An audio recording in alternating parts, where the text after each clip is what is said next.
case. He's not flying with the team right now. Is he getting traded? Is he not getting traded? Does he want to play football? Is he hurt? We don't know. We just don't know. This could turn out to be a great pick here. He could turn out to produce, but with all the question marks, it's a tough call. Willie Parker in the 5th round. I actually like this pick. He's in a contract year. He's playing for his money. He's still the starter. I don't think the Steelers are ready to give Mendenhall the reins. And I think Parker, if he stays healthy, could be a 1,400-yard, 10-touchdown guy. Desanti Shenko in the 6th round. I like this guy. The guy was a top 6 tight end last year. He gets far, but this is a reach. He could have got this guy in the 10th, 12th round probably. But you know what? The old saying, you got to go out and get your guy. I guess it's his guy. The guy's going to produce. He had 7 touchdowns last year. Favre loves tight ends in the red zone. The guy's going to be good. Ted Ginn Jr. in the 7th. Nothing to get excited about. Jamal Lewis in the 8th is a quality pick. The guy's a starter. He doesn't get hurt. His quarterback, Peyton Manning, that's an A.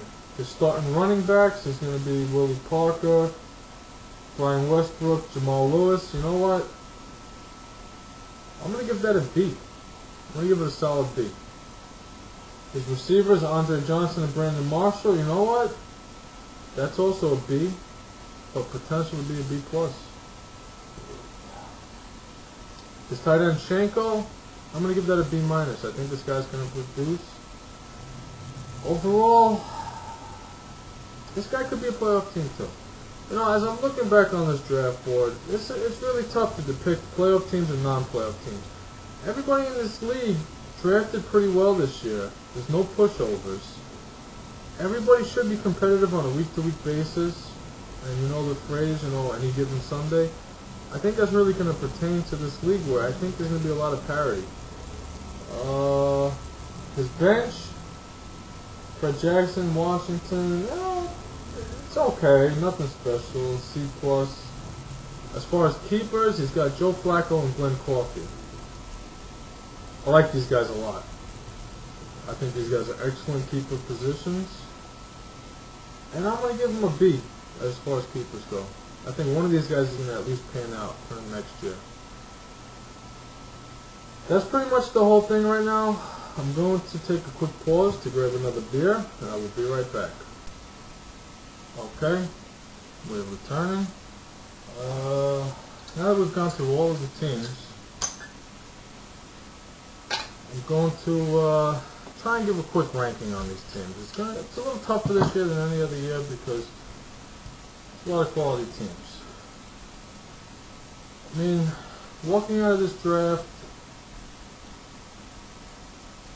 I gotta say,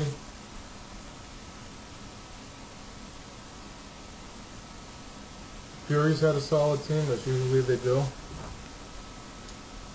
They are who they say they are. If he gets production out of Derek Ward or McFadden, he's going to be a solid team.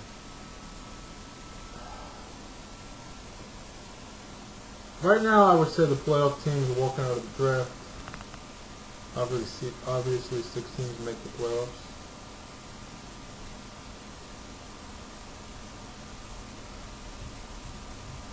You know what?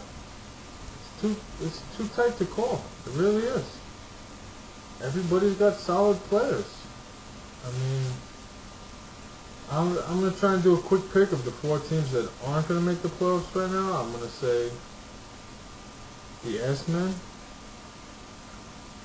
the Bone Crushers,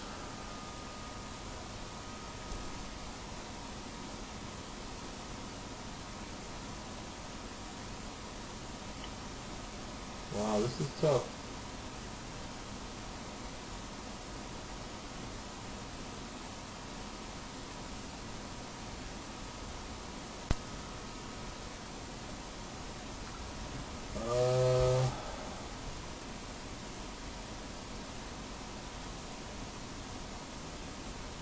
Even though I think this is a solid team, I mean, looking at the other teams right now, I'm going to have to say the Eels aren't going to make the playoffs.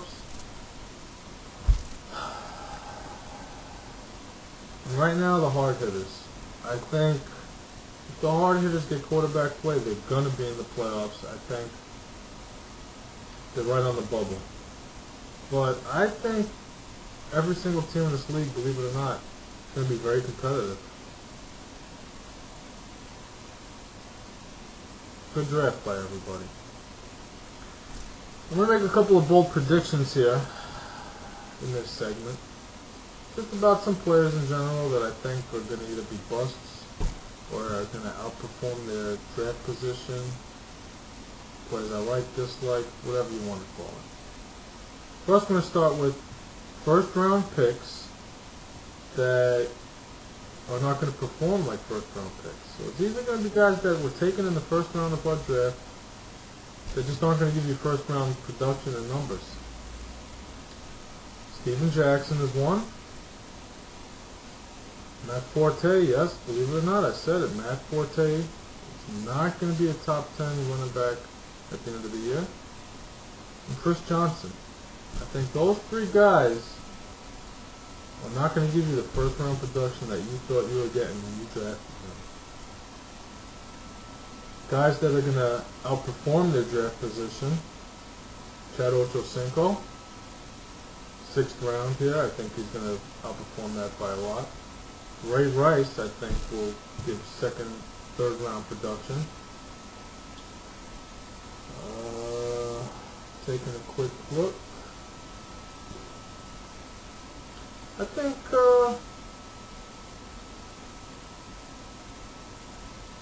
Greg Olsen possibly will outperform his 8th round draft position here. I think he's got a lot of talent.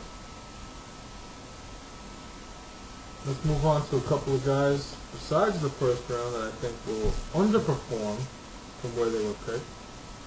For me, it's Ronnie Brown, taken in the first pick of the 3rd round. I don't think he's going to perform up to expectations.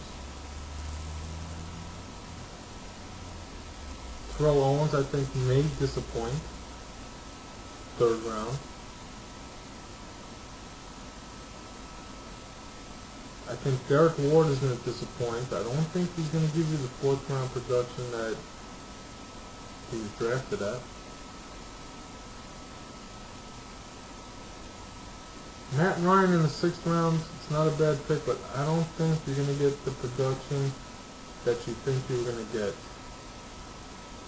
I would have much rather had Carson Palmer, Donovan McNabb, Matt Schaub ahead of this guy. I think Ryan Grant can outperform his draft position, although he wasn't taken low, end of the 3rd, but I think he'll outperform Ronnie Brown. Okay, it's time to recap.